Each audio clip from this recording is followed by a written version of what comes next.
Horror content కి మాత్రం special fan base ఉంటుంది. ముఖ్యంగా వెన్నులో వణుకు పుట్టించే కొత్త రకం థ్రిల్ ఇచ్చే హారర్ మూవీస్ ప్రపంచ వ్యాప్తంగా ఎంతో హిట్ అవుతున్నాయి.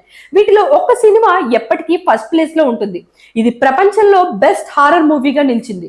200 కోట్ల రూపాయల బడ్జెట్ తో తీసిన ఈ హారర్ పిక్చర్ ఏకంగా 2668 రూపాయలు కోట్లు కలెక్ట్ చేసిందంటే ఆషామాషి కాదు. ఇది ఏ రేంజ్ లో హిట్ అయిందో ఊహించుకోవచ్చు. ఆ సినిమా 2013లో విడుదలైన ది కంజూరింగ్. దీనికి ఇప్పటి వరకు 3 సీక్వెల్లు వచ్చాయి.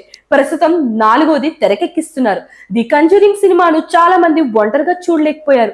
మధ్యలోనే ఆపేసిన వాళ్ళు కూడా ఉన్నారు. జేమ్స్ వాన్ దర్శకత్వం వహించిన ఈ చిత్రం హారర్ మూవీల్లో కొత్త స్టాండర్డ్స్ ని నెలకొల్పింది. ఇందులో ప్యాట్రిక్ విల్సన్ నటించారు. అత్యంత విజయవంతమైన కంజూరింగ్ యూనివర్స్ ను ప్రారంభించారు. ఇప్పటికీ ఈ సినిమా ప్రపంచ వ్యాప్తంగా ప్రేక్షకులను విశేషంగా ఆకర్షిస్తూనే ఉంది.